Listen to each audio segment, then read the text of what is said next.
大家好, I'm Nathan Rich, aka 火锅大王.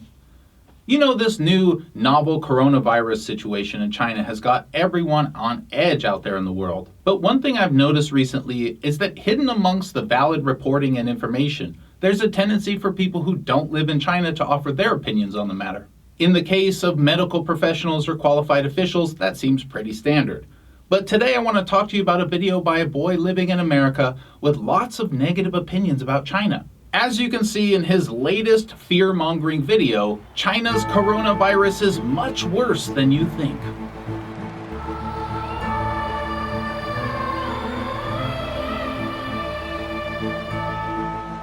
I never really thought about English teachers before coming to China. I knew they existed.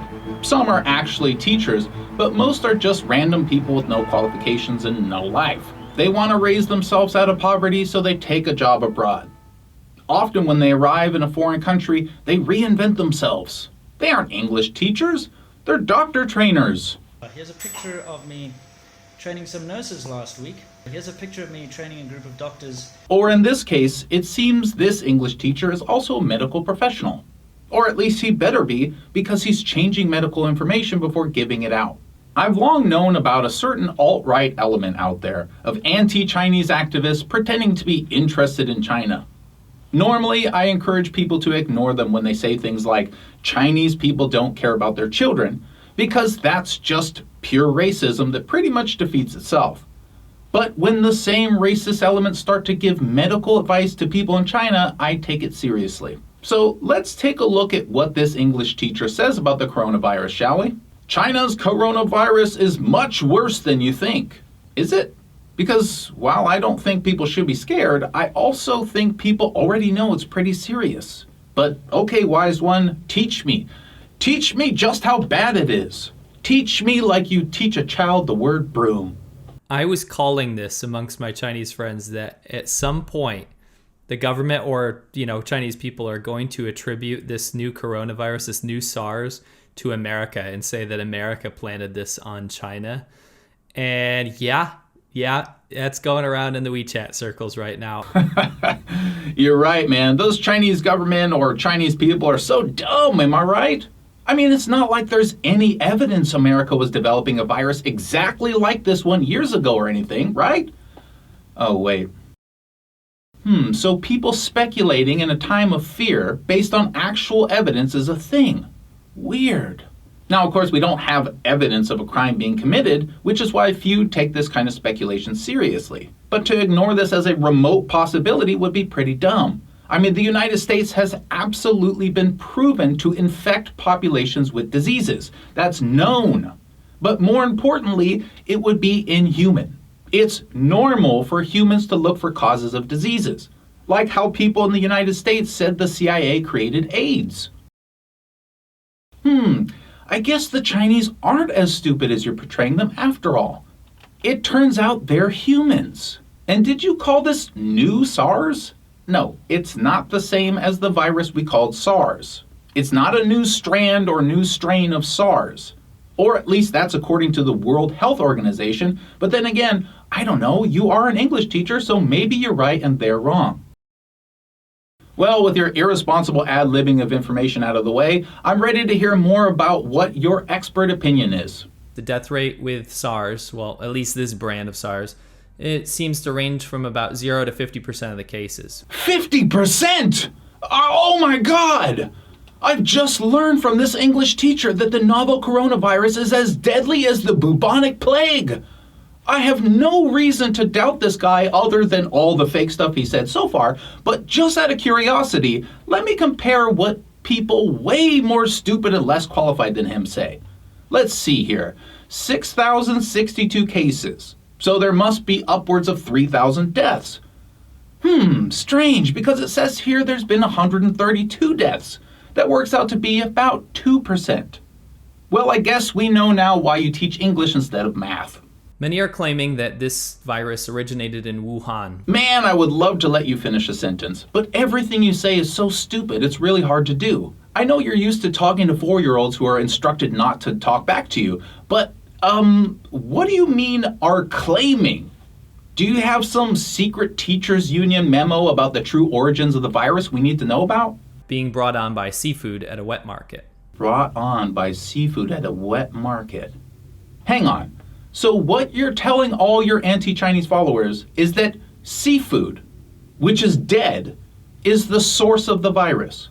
Hold the press, everyone. I know that at the time he made this video, medical experts thought that either snakes or bats were the source. Living snakes or living bats. But no, screw that. According to this kid, the virus is actually a zombie virus. It comes from dead seafood, magically, and infects anyone who breathes dead seafood air. Yeah, I don't think you really get how viruses work, teacher. I mean, according to Scientific American, quote, no one has ever reported finding a coronavirus infecting aquatic animals. You get that? No coronavirus has ever been found in any aquatic animal ever. Did you even research this video, or are you just literally making it up as you go? And anyway, wow, I'm only 1 minute into this video? How does anyone watch this drivel? Okay, gotta go on. If you've been to a Chinese wet market, you will know exactly how a megavirus or a bacterial infection could begin here. I mean, it's like every sentence is intentionally laced with stupidity. The way a megavirus outbreak could happen is there are live animals. The end. Don't need anything to do with wet market or anything else. Animal to human transmission. The end. You are the one pretending it's caused by dead seafood, magically, and you also bring up bacterial infection. You seem to have a hard time understanding the difference between viruses and bacteria. But maybe it's just me. Then you go on about how you think Chinese wet markets are gross, and then... These markets are an absolute paradise for viral and bacterial growth and mutation. Oh, it's not just me. You don't understand even what a virus is. Apparently you think that viruses grow and thrive on dead stuff.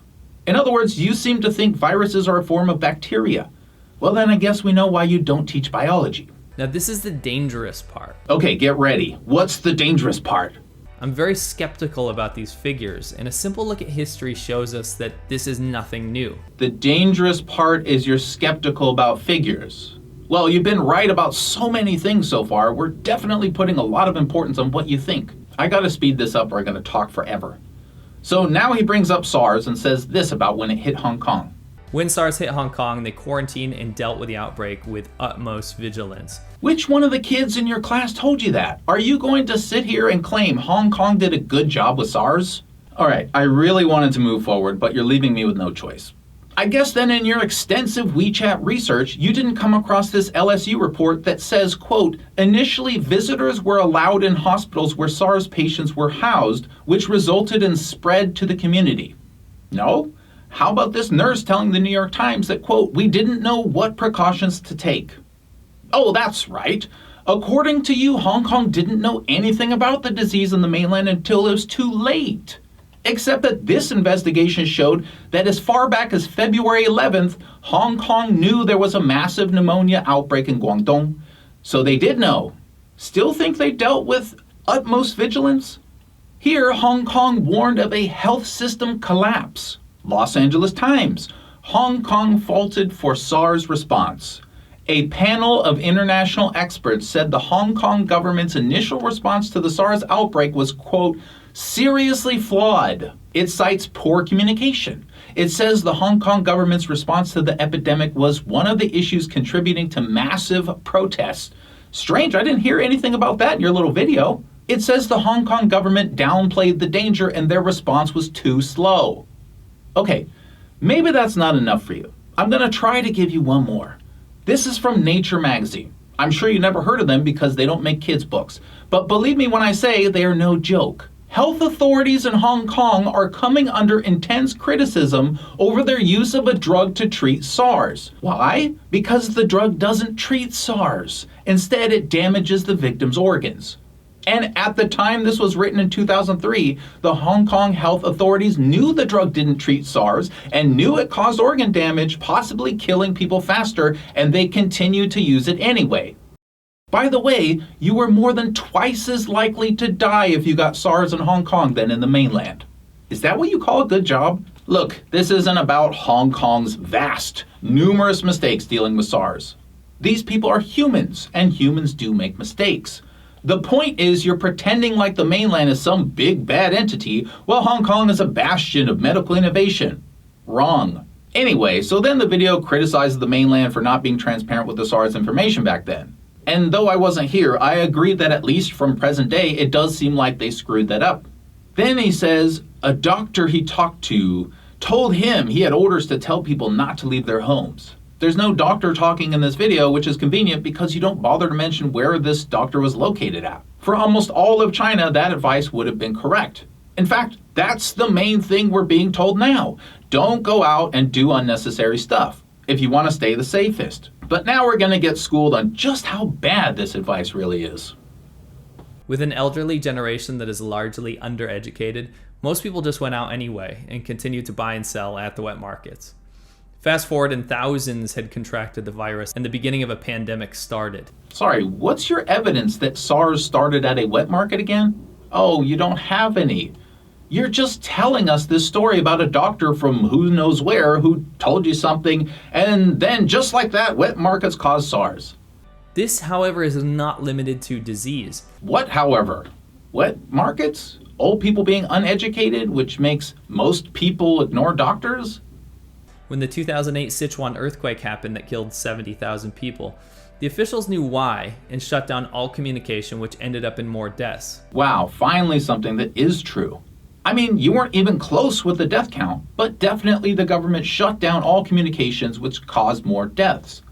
So you're saying Chinese people didn't know there was an earthquake and people just all laid around dying while no one cared because no one knew.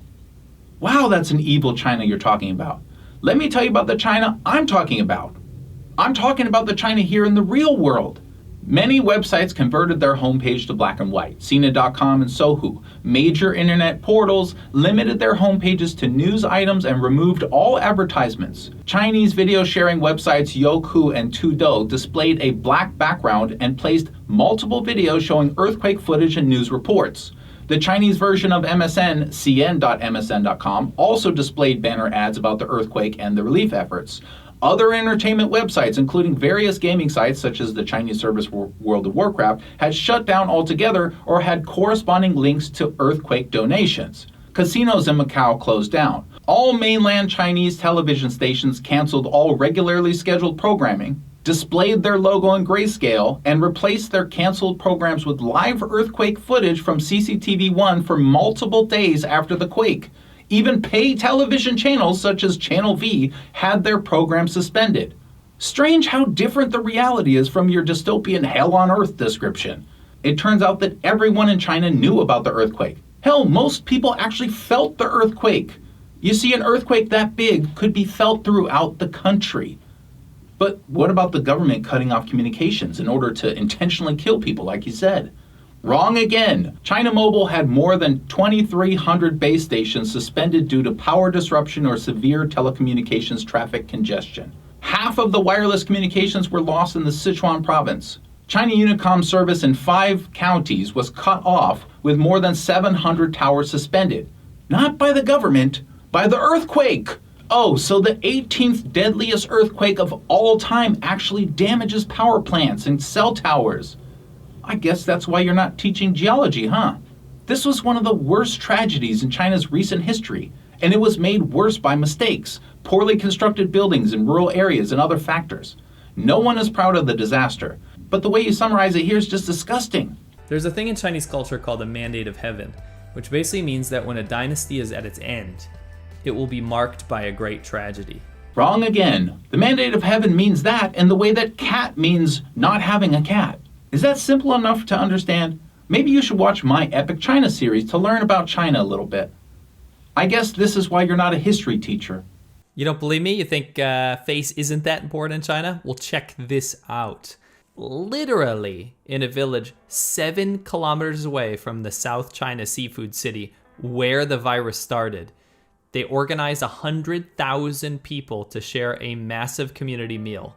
And just 2 days before this massive harmonious event, 59 cases were reported in the area. State media managed to promote a communal banquet where everyone eats from the same dishes together. What does this have to do with face? And, you know that newspaper doesn't say 100,000 people, right? Do you know any Chinese at all? How about you ask someone to help you translate it? I mean, do you even know any Chinese people anymore? Speaking of Chinese, why don't you add Chinese subtitles to your videos so the people you're talking about can actually understand you if they don't speak English? Scared of their reaction when they find out what you're saying about them? Anyway, the Wuhan local government, not the national government as you suggested, promoted this event. Every mistake to you is some kind of evidence of a big conspiracy. Except mistakes in Hong Kong. Those just aren't true. But mistakes in the mainland? Evil communists trying to kill everyone to save face. Disgusting. Then he just sort of rambles about how he doesn't like the government and says this. Top-down leadership means that the government has always waited until the last minute to deal with a crisis because no one wants their head on the line to break the bad news. That's how top-down politics work. Really? So, what was the issue with Katrina? Top-down politics? And the extremely slow and ineffective U.S. government response to Hurricane Maria? More top-down politics? What are you even talking about? Remember how we responded on 9/11? Jets did nothing while planes slowly flew across the country to kill people. The first responders lived in a nightmare of logistics errors and massive inefficiency before buildings collapsed on them from shoddy material, killing even more. Do you hold America as a top-down political body? What are you comparing China to exactly? Well, I guess this is why you don't teach political science. Then this ridiculous video goes on to quote the Chinese president via CCTV. Party committees, governments, and relevant departments at all levels should put people's lives and health first. Okay, so the president is telling the entire government at, quote, all levels to put people's lives and health first. All levels. There were no messages about how to address the crisis, just that now it's on the local communist authorities to deal with it. Talk about passing the blame. Well, guy who is inexplicably talking about China all the time, even though you apparently know nothing about it, if you actually lived here, you would know the citizens already know what to do. We get messages from the government all the time about how to deal with the crisis. You don't because you don't live here. And you just said now it's on the local authorities to deal with it. Did you miss the part when he said at all levels? Do I need to school you on some English here? When the president of China says all levels of the government need to do something, he's talking about all levels of the government. Pretty clear, I would have thought. So no, not passing the blame. Then he goes on about how dangerous the Spring Festival is going to be and how everyone's going to die or something. And then he says this. A huge chunk of the population, especially the people that grew up in the lost generation, do not believe in Western medicine or even very basic elements of bacteria or viruses. Wrong. They believe in bacteria and viruses. In fact, I've never once met a single Chinese person that doesn't believe any Western medicine works. Ever. They just believe that pharmaceutical medications aren't always the answer to everything. Doesn't mean they don't understand bacteria and viruses. I really don't understand how anyone could take this guy seriously about China. If I want to learn something about the etymology of the word mop, I'll ask him. But China, he knows nothing. God, when does this video end? I'm terrified for the Chinese people who are not being properly educated on what to do in this very dangerous time. It's not time to have a peaceful and joyous spring festival. Again, we are all educated on what to do. And that's to go home, relax with family, and generally stay away from crowds. Wear masks. Stay safe. Believe it or not, even 100,000 cases wouldn't be a lot in China. So it's quite rare to be anywhere near anyone at all who has ever even seen one single SARS or novel coronavirus case. So yeah, worry less, be safe more, go home, relax, let the professionals do their work. Help out any way your community needs you to. That is the damn information on what to do. Then he goes on this long rant about how everything is done locally to appease the next level up and something about how his little scooter was banned or something. And I think you're going to see some serious problems coming out of this epidemic. I think the cases are going to go through the roof. Remember when he said he was terrified for Chinese citizens? Well, then he spends a few minutes posting jokes and memes about the sickness, laughing at the sickness, laughing at the disease and those affected. In this case, they're handing out hongbao full of face masks to prevent the spread of the virus, which I thought was pretty funny. And then, just to top it all off, after he's done laughing at everyone, he gives the exact same advice the government has already given us numerous times. You know, the advice he just criticized and implied would lead to more deaths. Then he spends an entire minute asking for money, and the video is just over. For those of us actually in China, we'll stay strong.